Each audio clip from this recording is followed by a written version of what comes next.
تاتا بچه میخوام امشب بالاخره خورشت اسفناجی درست کنم. الان چند روزه موادشو گرفتم، یعنی سبزی و اسفناج و گوشت و چیزا رو گرفتم ولی فرصت نشد که درستش کنم. ولی امشب کلم نمیدونم چرا اصلا گرفتم، چون من معمولا کلم خور نیستم.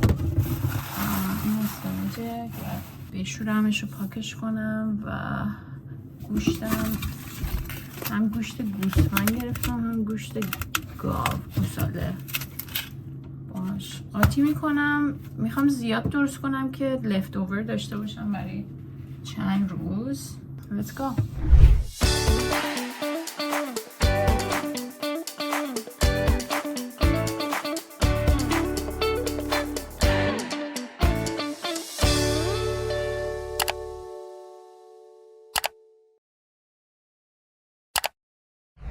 فکر میکنم خوب باشه برای فیلم گرفتم. من از الان پیجاما ستم پوشیدم. یکی از فانتزی های من اینه که تو خونه راحت باشم و چند تا پیجاما ست خیلی خوب و مارکدار گرفتم که این رالف لورنه، پلو در اصل، شلوارش معلوم نیست، باحاله. هم رنگش رو دوست دارم، هم استایلش رو، هم که فوق العاده راحت و نخیه.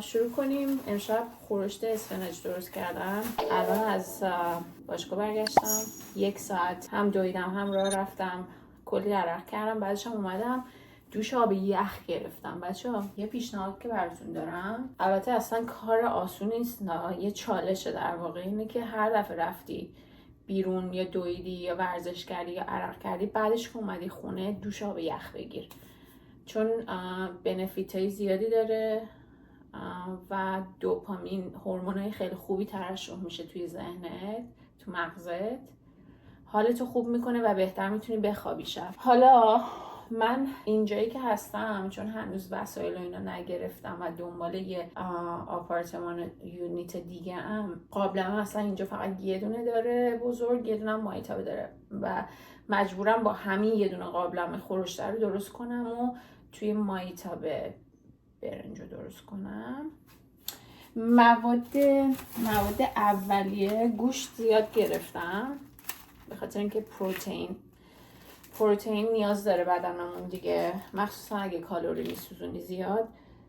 هم گوشت گوسفند گرفتم که استخون داره، هم گوشت گوساله که این فقط گوشته. 2 تا چیز اسفناج بزرگ گرفتم، دسته اسفناج، و لوبیای قرمز گرفتم، لوبیای قرمز و پیاز دیگه. ادویه دارم، ادویه هم مثلا زردچوبه و چه میدونم فلفل و نمک دریایی دیگه. بس حالا بهتون نشون میدم.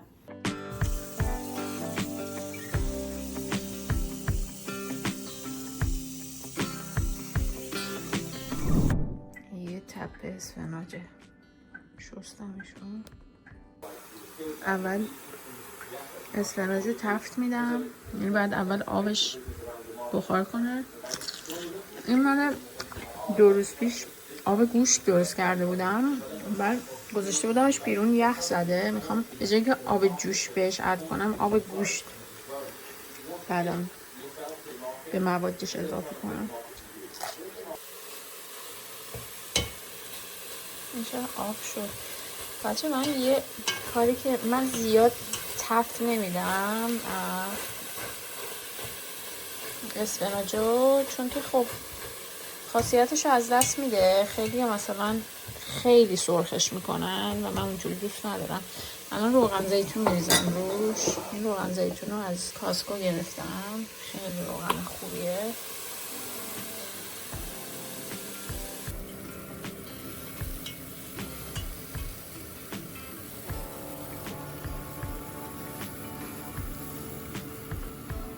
فکر کنم فقط گوشت گوساله رو بریزم، این گوشتش خیلی زیاد میشه نسبت به اسفناجش. آره میتونم همین کافی باشه. گوشت رو تفت بدم، یکم روش نمک بکنم و علاقه کنم اسفناج رو بهش اد بکنم و آب گوشت رو. این پر از ادویه است توش، زردچوبه زیاد، زردچوبه هم بریزم، زردچوبه نمک فلفل داره اینا به گوشته. دارم برنج اول توی این مایتابه خوب مثل برنج آبکش میکنم. بعدش توی این مایتابه میخوام سیب زمینی بذارم به عنوان تهدیگ و بعد برنج رو میریزم انتقالش میدم توی این یکی مایتابه و درش رو، چون این مایتابه در نداره احتمالاً درش رو یا سینی بذارم یا یه بشقاب.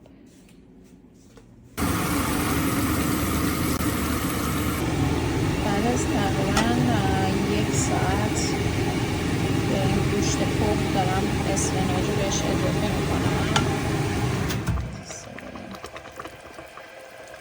اسفناج، بعدش هم لوبیا، برنجم دم انداختم روش، این سینیه رو گذاشتم که دم بکشم. دم بزنم که این اسفناج قاطی بشه. لوبیا هم بهش اضافه کردم و الان درش رو میذارم که یه 20 دقیقه هم با اسفناج و لوبیا بجوشه و جا بیفته.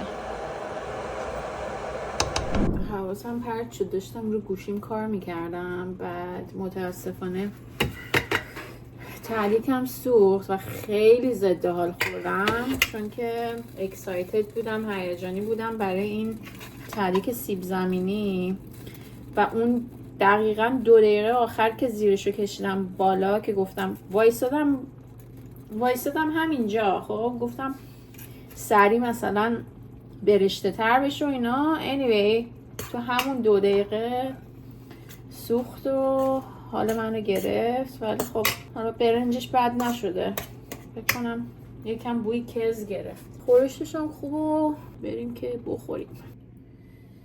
looks good، به نظر خورشتش خیلی خوب شد، ولی متاسفانه برنجش هم خوب شده ها، فقط تهدیگا سوخت. حیف شد. میشه بچشیم ببینیم چجوریه. 2 دقیقه آخر باید دیگه کلا زیرش رو خاموش میکردم، نمیدونم چرا فکر کردم باید برشته تر بشه. ببینیم چه شکلی شده. داغ بود ولی شفز کس. چقدر هم گوشتش تندر رو، با اینکه گوشت گوساله است ولی گوشت خوبی، گوشت حلال بود، از این بقالی که نیست، این فروشگاه عربیه بغل. خورشت اسفناج بدون شک یکی از فیوریت های منه، یعنی یکی از غذای مورد علاقمه و یکی از دلایلی که هم خوشمزه است هم مقویه، واقعا توش پر از پروتئین و اسفناج هم که کلی آهن داره و درست کردنش اونقدر سخت نیست، فقط یکم زمان بره. یکی از تهدیگا تقریبا قهوه‌ای سوخته ولی اونقدر افتضاح نیست.